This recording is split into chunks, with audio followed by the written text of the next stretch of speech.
Bu Margaret. Selamat sore, Mbak. Ya, Bu Margaret, informasinya Anda saat ini sedang dalam perjalanan ya Bu, menuju ke Polda. Iya, betul, betul, Mbak. Oke, jelang konferensi pers yang akan digelar sore ini.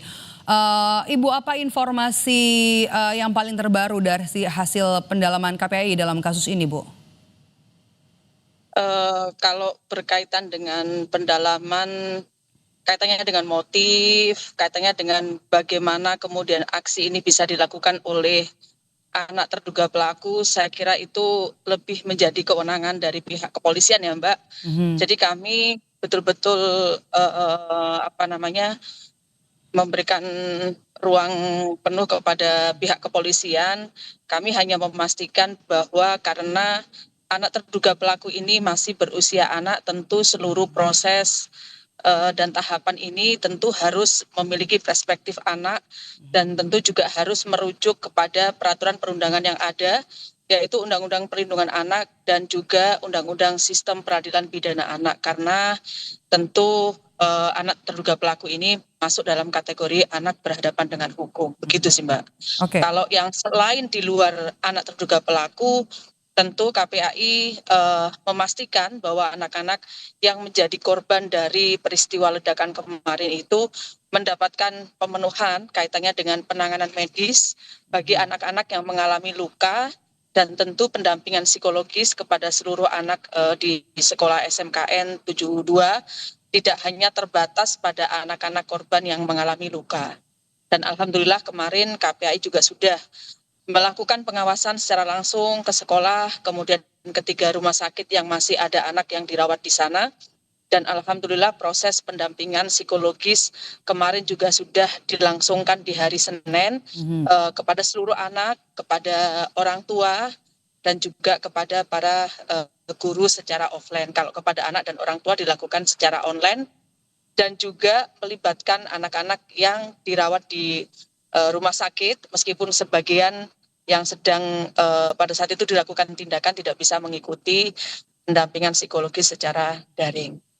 Oke, baik. Bagaimana dengan kondisi anak terduga pelaku ini, Bu? Tentu kondisi anak terduga pelaku kan kemarin diinformasikan bahwa pada saat awal terjadi peristiwa kan yang bersangkutan sempat mengalami kondisi kritis dan kemudian dilakukan operasi, dan alhamdulillah kemarin hari Sabtu ketika KPAI melakukan kunjungan ke sana, kondisi yang bersangkutan sudah mulai membaik, tapi tentu masih fokus pada penanganan medis ya untuk pemulihan lebih lanjut, dan untuk kemudian mungkin kondisinya masih belum cukup siap untuk dilakukan pendalaman, itu saya kira ya. Tapi tentu saat ini anak terduga pelaku juga masih dalam kondisi penanganan medis. Artinya belum sempat bertemu ataupun berbincang begitu dengan anak terduga pelaku ya, Bu? Sempat bertemu dan sedikit berbincang, sekedar memberikan penguatan karena belum tentu bisa dilakukan pendalaman. Oke, oke kalau begitu. Untuk pendampingan yang diberikan kepada semua anak ya, anak yang berhadapan dengan hukum, kemudian anak-anak yang juga jadi korban dalam insiden ini. Asesmen awalnya apa saja, Bu?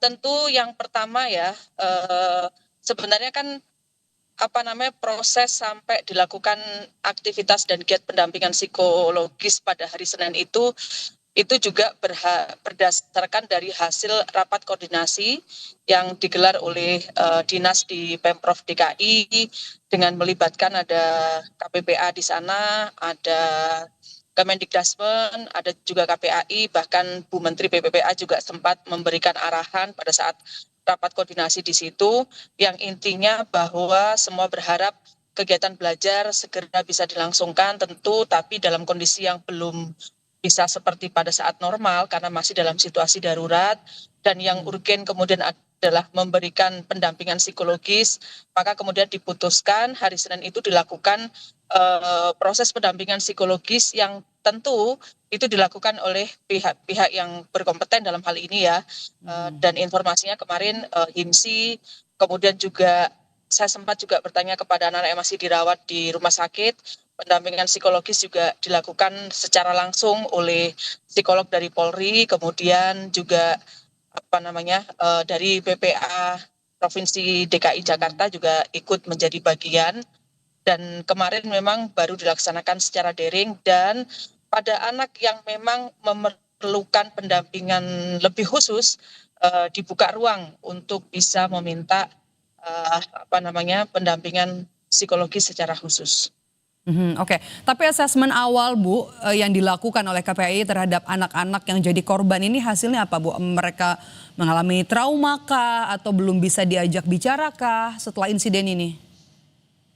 Alhamdulillah kemarin pada saat kebetulan kan hari Jumat malam saya berkunjung ke Rumah Sakit Islam, hari Sabtu juga saya berkunjung ke sana, kemudian hari Senin kemarin saya bersama dengan teman-teman dari KPAI itu berkunjung ke Rumah Sakit Pertamina, kemudian ke Rumah Sakit Yarsi, ke Rumah Sakit Islam Cempaka Putih.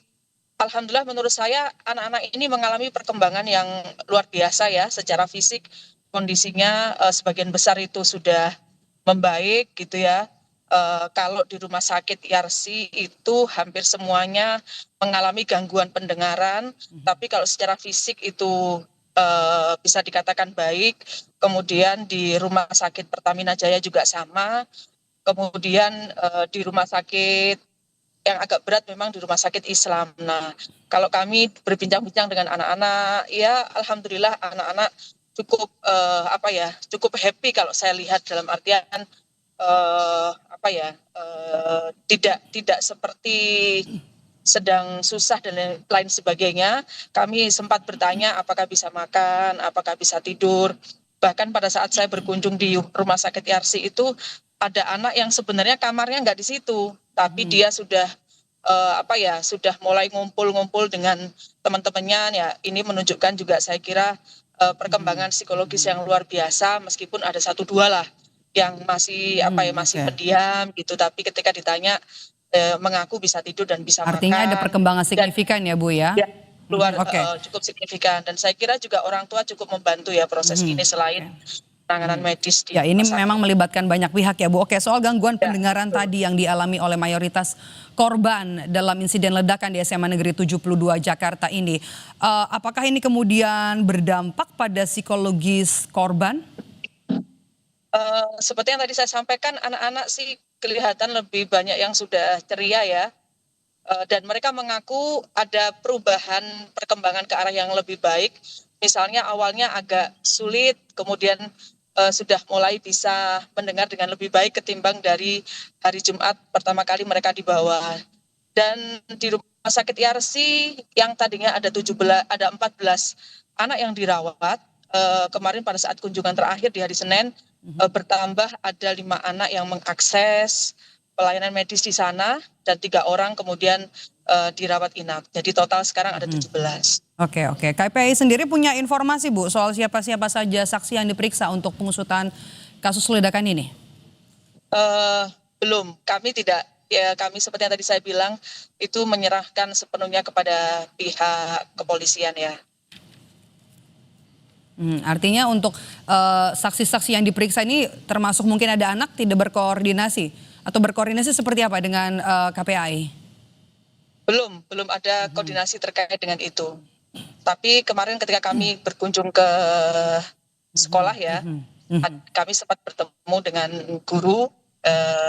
Tentu juga pihak kepolisian kan meskipun dalam proses penyidikan ini belum bisa secara maksimal menggali dari anak terduga pelaku, tapi saya kira pihak kepolisian yang memang sudah memiliki kewenangannya lah untuk melakukan penyidikan sudah melakukan komunikasi dengan beberapa pihak yang memang dianggap bisa memberikan informasi yang dibutuhkan oleh para penyidik ini. Misalnya mendatangi ke sekolah, begitu sih informasi yang kami yang kami dapatkan, termasuk juga ke rumah ya, sehingga kemudian bisa menemukan beberapa petunjuk bukti atau apapun itu yang menjadi note terkait dengan penyidikan ini.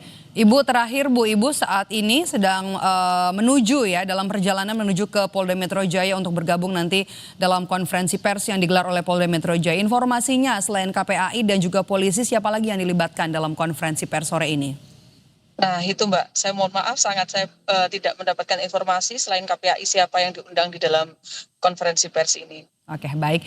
Kita nantikan Ya. bagaimana jalannya konferensi pers yang direncana digelar pada sore hari ini. Terima kasih sudah bergabung bersama kami, Ketua KPAI Margaret Aliatul Maimunah. Terima kasih, Bu Margaret.